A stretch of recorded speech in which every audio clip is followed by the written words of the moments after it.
ಬೆಳಗಾವಿ ಜಿಲ್ಲೆಯಲ್ಲೊಂದು ಅಮಾನವೀಯ ಘಟನೆ ನಡೆದಿರುವಂಥದ್ದು. ವಿಧವೆಗೆ ಬಟ್ಟೆ ಬಿಚ್ಚಿ ಕ್ರೌರ್ಯ ಮೆರೆದ ಕೀಚಕರು ಪೊಲೀಸರ ಎದುರೇ ಮಹಿಳೆಯನ್ನ ಬೆತ್ತಲೆಗೊಳಿಸಿ ಹಲ್ಲೆ ಆರೋಪ. ಜಮೀನು ಸಂಬಂಧ ಎರಡು ಕುಟುಂಬಗಳ ನಡುವೆ ಗಲಾಟೆ ನಡೆದಿತ್ತು. ಈ ವೇಳೆ ವಿಧವೆಯನ್ನ ವಿವಸ್ತ್ರಗೊಳಿಸಿ ಹಲ್ಲೆ ಮಾಡಿರುವಂತಹದ್ದು. ಘಟನೆಯಲ್ಲಿ ವಿಧವೆಯ ಗರ್ಭಕೋಶಕ್ಕೆ ಪೆಟ್ಟಾಗಿ ರಕ್ತಸ್ರಾವ ಕೂಡ ಆಗಿರುವಂತಹದ್ದು.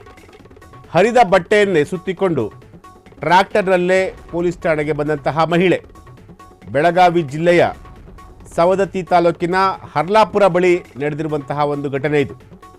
ಕ್ರೌರ್ಯ ನಡೆದರೂ ಸವದತ್ತಿ ಠಾಣೆ ಪೊಲೀಸರು ಇಲ್ಲಿವರೆಗೂ ಕೂಡ ದೂರನ್ನು ದಾಖಲಿಸಿಕೊಂಡಿಲ್ಲ. ಯಾಕೆ? ಇದು ಬಹಳ ಅಮಾನವೀಯ ಘಟನೆ. ಈ ಒಂದು ಘಟನೆ ನಡೆದಿರುವಂತಹದ್ದು ಬೆಳಗಾವಿ ಜಿಲ್ಲೆಯಲ್ಲಿ. ವಿಧವೆಗೆ ಬಟ್ಟೆ ಬಿಚ್ಚಿ ಕ್ರೌರ್ಯ ಮೆರೆದಂತಹ ಕೀಚಕರು ಪೊಲೀಸರ ಎದುರೇ ಮಹಿಳೆಯನ್ನ ಬೆತ್ತಲೆಗೊಳಿಸಿ ಹಲ್ಲೆ ಮಾಡಿರುವಂತಹ ಆರೋಪ ಕೂಡ ಈಗ ಕೇಳಿ ಬಂದಿರುವಂಥದ್ದು. ಜಮೀನು ಸಂಬಂಧ ಎರಡು ಕುಟುಂಬಗಳ ನಡುವೆ ಗಲಾಟೆ ನಡೆದಿತ್ತು. ಈ ಒಂದು ಗಲಾಟೆ ವೇಳೆ ವಿಧವೆಯನ್ನ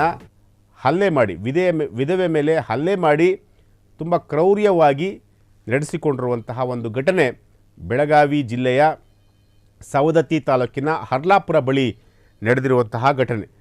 ಕ್ರೌರ್ಯ ನಡೆದರೂ ಕೂಡ ಸವದತ್ತಿ ಠಾಣೆ ಪೊಲೀಸರು ಇಲ್ಲಿವರೆಗೂ ಕೂಡ ದೂರು ದಾಖಲಿಸಿಕೊಂಡಿಲ್ಲ. ಜಮೀನು ವಿಚಾರಕ್ಕೆ ಸಂಬಂಧಪಟ್ಟಂತೆ ಎರಡು ಕುಟುಂಬಗಳ ನಡುವೆ ನಡೆದಂತಹ ಒಂದು ಗಲಾಟೆ. ಈ ಒಂದು ಗಲಾಟೆಗೆ ಸಂಬಂಧಪಟ್ಟಂತೆ ಈಗಾಗಲೇ ವಿಧವೆ ಮೇಲೆ ಹಲ್ಲೆ ಮಾಡಿರುವಂಥದ್ದು. ಇನ್ನೆಂಥ ಕೀಚಕರು ಇರಬೇಕು ಇವರು?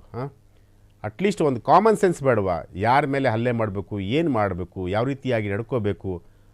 ಒಬ್ಬ ಮಹಿಳೆ ಮೇಲೆ ಈ ರೀತಿಯಾಗಿ ಹಲ್ಲೆ ಮಾಡೋದು ಎಷ್ಟು ಮಟ್ಟಿಗೆ ಸರಿ? ಇಷ್ಟೆಲ್ಲ ಆದರೂ ಕೂಡ ಪೊಲೀಸರು ಮಾತ್ರ ಪ್ರಕರಣವನ್ನು ದಾಖಲಿಸಿಕೊಂಡಿಲ್ಲ. ಸವದತ್ತಿ ಪೊಲೀಸರು ಈ ಒಂದು ಪ್ರಕರಣದ ಬಗ್ಗೆ ತುಂಬ ಗಂಭೀರವಾಗಿ ತನಿಖೆ ನಡೆಸಬೇಕಾಗುತ್ತೆ. ಯಾಕೆಂತಂದರೆ ಈಗಾಗಲೇ ಪ್ರಕರಣವನ್ನೇ ನೀವು ದಾಖಲಿಸಿಕೊಂಡಿಲ್ಲ ಅಂತಂತಂದರೆ ಯಾರ ಪರವಾಗಿದ್ದೀರಾ ನೀವು? ಅಂದರೆ ಹೊಡೆದಂಥವ್ರ ಪರವಾಗಿದ್ದೀರಾ? ಅಟ್ಲೀಸ್ಟ್ ಒಂದು ಮಿನಿಮಮ್ ಕಾಮನ್ ಸೆನ್ಸ್ ಬೇಕಲ್ವ ನಿಮಗೆ? ಒಂದು ಪ್ರಕರಣವನ್ನು ದಾಖಲು ಮಾಡ್ಕೋಬೇಕು. ಒಂದು ಹೆಣ್ಮಗಳು ಬಂದು ನಿಮ್ಮ ಮೇಲೆ ಈ ಥರ ಗಲಾಟೆ ಆಗಿದೆ ಅಂತೇಳಿ ಕಂಪ್ಲೇಂಟ್ ಕೊಡೋಕ್ಕೆ ಬಂದರೆ ನೀವು ಅಟ್ಲೀಸ್ಟ್ ಒಂದು NCR ಆದರೂ ಮಾಡ್ಕೋಬೇಕಲ್ವ? ಹೋಗಲಿ, NCR ಆಗಿಲ್ಲ ಅಂದರೂ ಕೂಡ ಆ ಒಂದು ಇನ್ಸಿಡೆಂಟ್ ಏನಾಗಿದೆ ಅಂತ ನೋಡಿಕೊಂಡು ಇಮಿಡಿಯೇಟ್ಲಿ FIR ಆದರೂ ಕೂಡ ಮಾಡ್ಕೋಬೇಕಾಯ್ತಲ್ಲ. ಯಾಕೆ ನೀವು FIR ಕೂಡ ಮಾಡ್ಕೊಂಡಿಲ್ಲ? ಯಾಕೆ ನೀವು ದೂರನ್ನು ಸ್ವೀಕಾರ ಮಾಡಿಲ್ಲ? ಅಂದರೆ ನೀವು ಯಾರ ಪರವಾಗಿ ಕೆಲಸ ಮಾಡ್ತಾಯಿದ್ದೀರಾ? ಕಾನೂನು ಪರವಾಗಿದ್ದೀರಾ ಅಥವಾ ಏನು ಈ ರೀತಿಯಾಗಿ ಹಲ್ಲೆ ಮಾಡಿದಂಥವ್ರ ಪರವಾಗಿದ್ದೀರಾ ನೀವು?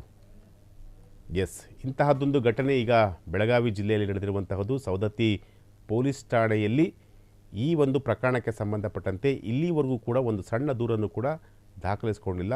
ಆ ಮಹಿಳೆ ಅಂದರೆ ಹಲ್ಲೆಗೊಳಗಾದಂತಹ ಮಹಿಳೆ ಇದಳಲ್ಲ, ಆಕೆಯನ್ನು ಬೆತ್ತಲೆಗೊಳಿಸಿ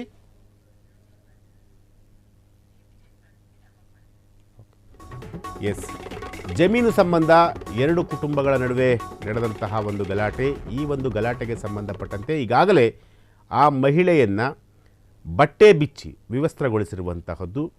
ಆಕೆ ಈಗಾಗಲೇ ಪೊಲೀಸ್ ಠಾಣೆಗೆ ಬಂದು ದೂರನ್ನು ಕೂಡ ಕೊಟ್ಟಿದ್ದರೂ ಕೂಡ ದೂರು ದಾಖಲಿಸಿಕೊಳ್ಳದಂತಹ ಪೊಲೀಸರು. ಹರ್ಲಾಪುರ ಬಳಿ ನಡೆದಿರುವಂತಹ ಘಟನೆ ಬೆಳಗಾವಿ ಜಿಲ್ಲೆಯ ಸವದತ್ತಿ ತಾಲೂಕಿನ ಹರ್ಲಾಪುರ ಸವದತ್ತಿ ಪೊಲೀಸ್ ಠಾಣೆ ಲಿಮಿಟ್ಸ್ಗೆ ಬರುವಂತಹ ಒಂದು ಏರಿಯಾ.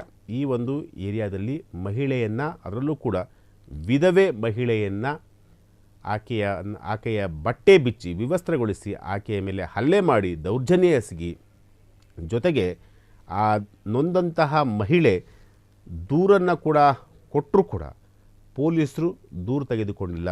ಯಾಕೆ ತೆಗೆದುಕೊಂಡಿಲ್ಲ ಪೊಲೀಸರು? ಇದನ್ನು ಬೆಂಗಳೂರಿನ ಈಗಾಗಲೇ ರಾಜ್ಯ ಪೊಲೀಸ್ ಮಹಾನಿರ್ದೇಶಕರಾಗಿರುವಂತಹ ಅಲೋಕ್ ಮೋಹನ್ ಅವರು ಇಂತಹ ಪ್ರಕರಣಗಳ ಬಗ್ಗೆ ಗಮನ ಹರಿಸಬೇಕಾಗುತ್ತೆ.